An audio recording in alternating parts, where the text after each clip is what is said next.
Le Muséum d'histoire naturelle est le plus petit des musées de la ville de Nice et l'un des plus anciens. Il propose ce lundi 9 mars une visite guidée exceptionnelle et ouvre les portes de sa réserve au public le temps d'une soirée. Une réserve impressionnante comportant plus d'1 million d'animaux empaillés ou conservés dans le formol. Certaines pièces sont vieilles de plus d'1 siècle. L'équipe du muséum passe énormément de temps à inventorier et répertorier les collections.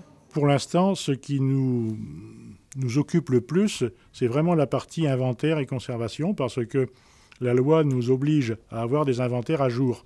Ça paraît évident comme ça vu de l'extérieur, mais avoir des inventaires à jour sur 1 200 000 objets, d'autant que la plupart ont été récoltés au XIXe siècle, ce n'est pas du tout aux normes, et ce travail considérable est à faire. En même temps, la nomenclature a changé, il faut donc redéterminer chaque objet, le reclasser, le restaurer, l'informatiser, le numériser, enfin, etc. Toutes les technologies modernes sont venues à la fois à notre secours, mais nous font un travail assez considérable.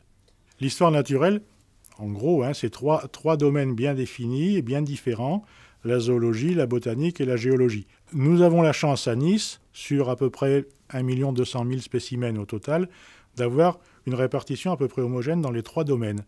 Un tiers, un tiers, un tiers. Si bien que nous avons en géologie les minéraux, les fossiles et les roches. En botanique, les champignons, les herbiers et les graines. Et en zoologie, alors, les invertébrés terrestres et marins, donc ça va des éponges jusqu'aux mollusques en passant par les crustacés et les échinodermes. Et puis dans les vertébrés, les poissons, les oiseaux, les reptiles, les amphibiens et les mammifères. Ce soir, c'est Podkane, fille de Mars, qui accompagne la visite du muséum avec sa musique extraterrestre. L'équipe de Mars au musée propose en effet une soirée martienne. En fait, ici dans le musée d'histoire naturelle, tout ce qu'on trouve se rapporte à la Terre en général. Et donc Mars au musée, c'était juste à cause du mot Mars. Donc on a fait un petit peu le parallèle entre la planète Mars et la planète Terre.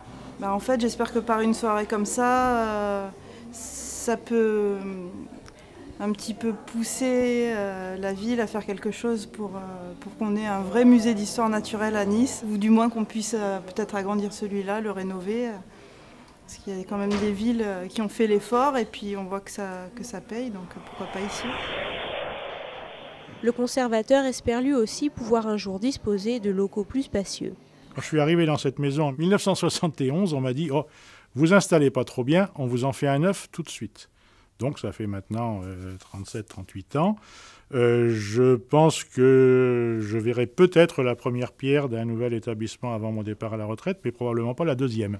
Le muséum est en effet resté le même depuis 1863, date à partir de laquelle il abrite les collections de Jean-Baptiste Vérani et Jean-Baptiste Barla.